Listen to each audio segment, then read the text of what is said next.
Shri Akoijam. Shri Akoijam. Thank you, Madam Chairperson.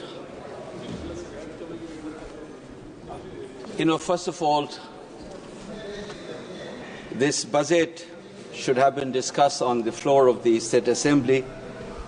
The fact that it has been brought to the Parliament House tells you about the anomaly. This is not a regular thing that the state budget is discussed on the floor of the House here.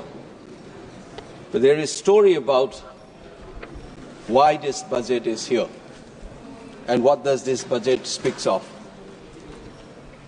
First of all, it speaks of the exclusions and the contemptuous nature in which the present government has dealt with the state of Manipur.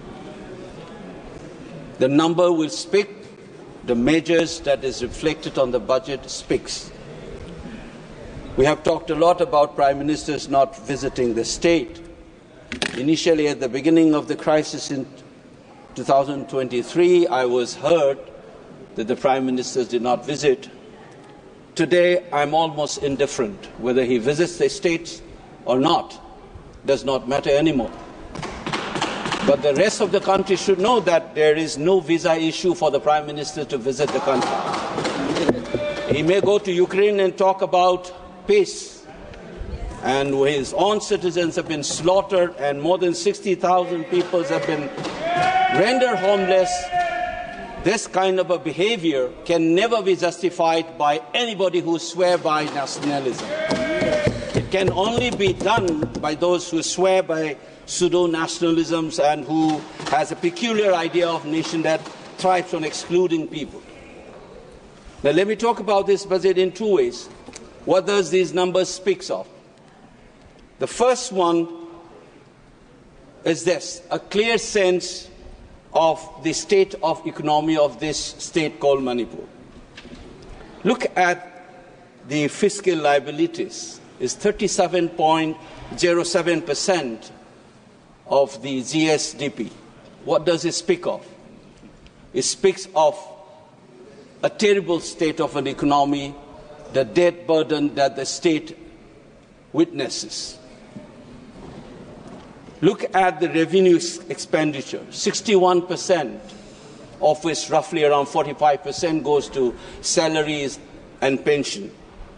Look at the capital expenditure, 39%. What kind of a development project or development of the state that you can sense from these numbers? Or for that matter, you look at this non-tax revenue component, 1%. I thought that this budget would have schemes to deal with this basic economic anomalies of the state. For instance, trying to look for additional or diversification of the additional sources for the non-tax revenue of the state. No, we don't have that image here. I thought that there would be measures to deal with this debt burden. There's nothing of that kind. This is a normal aspect of any budget that you expect this budget to reflect, but we don't have. But over and above this, you have this crisis for 21 months. Does that budget reflect anything on that? No, nothing of that kind. 60,000 people, how do you expect that kind of economy of a state to deal with this crisis without the help of the center? We are not asking for UN interventions. We are not asking for international financial institutions to help Manipur. We are asking for additional source of money from the federal government as a constituent state of India. You don't get anything. How do we deal with this 60,000 people who are rendered homeless, villages wiped out, women and children suffering, children not able to go to school? Had this crisis been there in Bihar or UP, you would have felt the nation in you for you to reflect on your budget. The kind of exclusions that I have been trying to brought up in this House Remember that Gandhi was thrown out of the train. How does he felt? He thought that he was a barrister. He thought he is entitled to that compartment in the train. He was thrown out of that. Bankim Chandra Chattopadhyay, when he was told that India does not have history. That sense of invisibility is what this government has been doing. Nothing of this kind has been mentioned in your presidential speech. You've been trying to make us invisible, our tragedy as insignificant. And you expect the people of this state to feel like any other Indians and be proud of being an Indian. People have begun to start asking questions about the relationship between our state and the Union of India. People are remembering the instrument of accession. People are remembering that controversial merger agreement. Why? Because you have allowed the feelings to be groomed like that. And this budget is an addition to that series of actions that you have conducted. I'll give one more example, which I felt as I sat in this house and listened. I've seen floods in my home state. Even the Raj Bhavan was inundated. Every year it has become a ritual. Did the budget reflect anything on that in the national budget? Does it reflect in this budget as well? Nothing of that kind. 11,500 crore, 11,500 वाला जो दिया गया था आपने बिहार को, क्यों? Because Bihar is more Indian than Manipur. You think that you said that you will try to help the state of Assam and Himachal for the flood. Nothing has been said about Manipur. Ask your governor how the residents of that Raj Bhavan was inundated.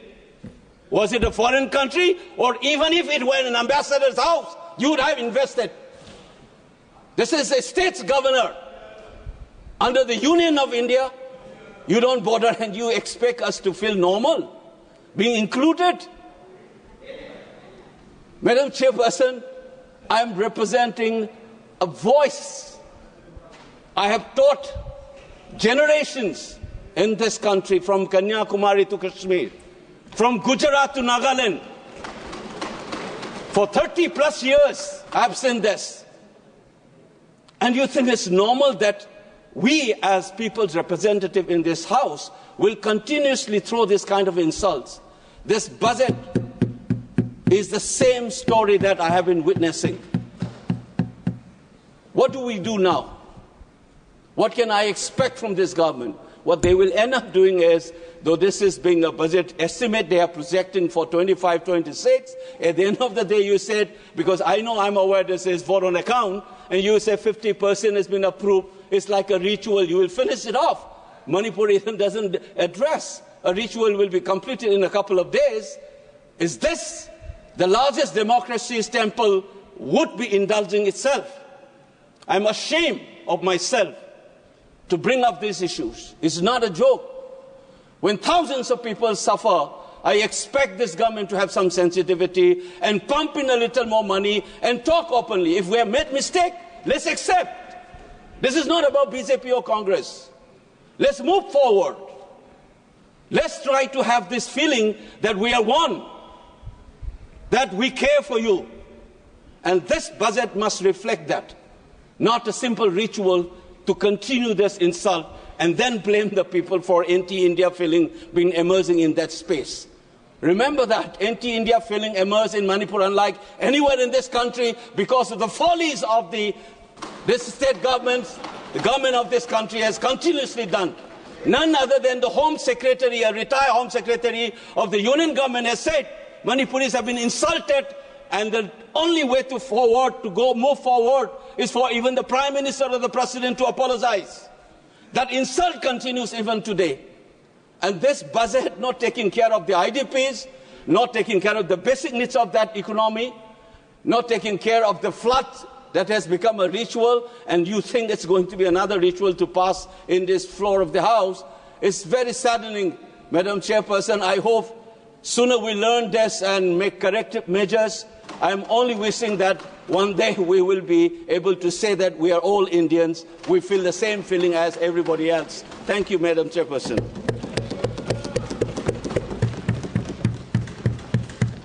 Shri Bhola Singh.